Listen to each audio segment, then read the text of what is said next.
नमस्कार विद्यार्थी मित्रांनो, अभ्यासासाठी आपल्या यूट्यूब चॅनलवरती आपलं स्वागत आहे. आज दिनांक 28 जुलै 2025. चला तर मग पाहूयात आजच्या चालू घडामोडी. ओके, आजचा पहिला प्रश्न आहे, कोणते राज्य खान पर्यटन सुरू करणारे भारतातील पहिले राज्य बनले आहे? तर याचे योग्य उत्तर आहे ऑप्शन ए, झारखंड. चला पुढचा प्रश्न आहे,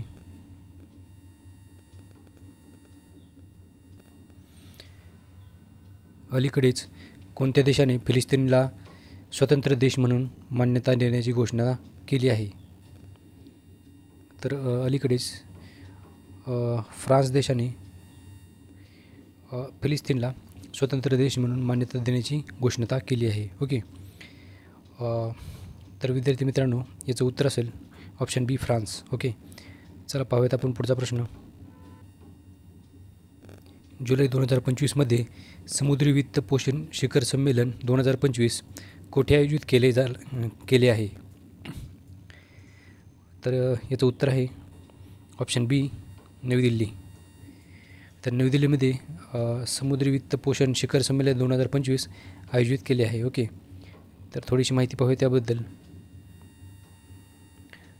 तर बघा विद्यार्थी मित्रांनो, समुद्री वित्त पोषण शिखर संमेलन 2025 म्हणजेच मॅरिटाईम फायनान्सिंग समिट 2025 भारत सरकारच्या पोर्ट शिपिंग आणि वॉटरवे मंत्रालयाने आयोजित केले आहे. ओके, तर हे 24 जुलै 2025 रोजी नवी दिल्ली येथे पार पडले आहे. ओके, तर याची थीम होती sea of opportunity, streams of investment. Okay, तर माहिती लक्षात ठेवा, अतिशय महत्त्वाची आहे. चला पाहूयात आपण पुढचा प्रश्न. जुलै 2025मध्ये विश्व 6 रेड स्नूकरचा किताब कोणी जिंकला आहे? तर याचं योग्य उत्तर आहे option D, relay Powell. Okay, तर रिले पॉवेलने विश्व 6 रेड स्नूकरचा किताब जिंकला आहे. ओके, तर चला पुढचा प्रश्न आहे, वर्ल्ड रॅकेट लोन चॅम्पियनशिप 2025साठी भारतीय संघाचा कर्णधार म्हणून कोणाची नियुक्ती करण्यात आली आहे? तर वर्ल्ड रॅकेट लोन चॅम्पियनशिप 2025साठी विक्रमादित्य चौफा यांची भारताचा कर्णधार म्हणून नियुक्ती करण्यात आली आहे. ओके, तर याचं योग्य उत्तर असेल ऑप्शन बी, विक्रमादित्य चौफा. ओके, चला पुढचा प्रश्न आहे, अलीकडेच कारगिल विजय दिवस केव्हा साजरा करण्यात आला?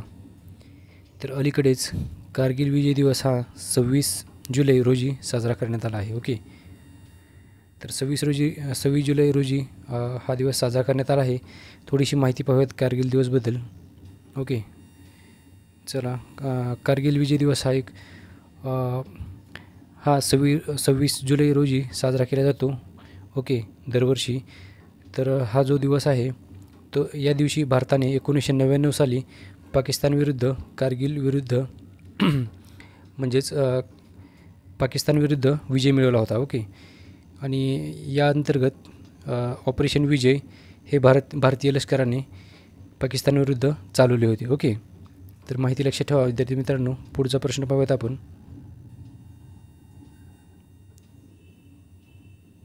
चला, 7वा प्रश्न आहे, धार्मिक निषेध रोखण्यासाठी भारतातील कोणत्या राज्याने पहिले अँटी सॅक्रिलेज बिल 2025 सादर केले आहे? ओके, तर भारतातील पहिले अँटी सॅक्रिलेज बिल 2025 हे पंजाब राज्याने लागू केले आहे. ओके, सादर केले आहे. ओके, तर याचं उत्तर असेल ऑप्शन सी, पंजाब.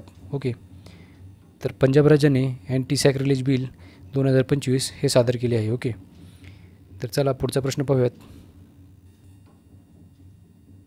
खालीलपैकी कोणत्या राज्यामध्ये जिओग्राफेट्स मॅथेवी नावाची एक नवीन फुलपाखरू प्रजाती सापडली आहे? तर याचे योग्य उत्तर असेल ऑप्शन बी, केरळ. ओके, तर केरळ याचं उत्तर असेल. ओके, तर चला पाहूयात पुढचा प्रश्न. प्रश्न 9 आहे, अलीकडेच भारतातील कोणत्या राज्य सरकारने बेरोजगार युवकांसाठी मासिक सहाय्याची सुरुवात केली आहे? ओके, तर विद्यार्थी मित्रांनो याचं उत्तर आहे option A Madhya Pradesh. Okay. तर मध्य प्रदेश राज्याने बेरोजगार युवकांसाठी मासिक सहाय्याची म्हणजेच आर्थिक अनुदानाची मदत केली आहे. ओके. तर विद्यार्थी मित्रांनो चला पुढचा प्रश्न पाहूयात. जुलै 2025मध्ये भारत आणि सिंगापूर संयुक्त सैन्य अभ्यास बोल्ड कुरुक्षेत्र कुठे आयोजित केला गेला? तर बोल्ड कुरुक्षेत्र हा भारत आणि सिंगापूरमधला संयुक्त युद्धाभ्यास हा नुकताच जोधपूरमध्ये आयोजित केला गेला. ओके. याचं उत्तर असेल ऑप्शन बी जोधपूर. तर चला विद्यार्थी मित्रांनो भेटूयात उद्याच्या व्हिडिओ.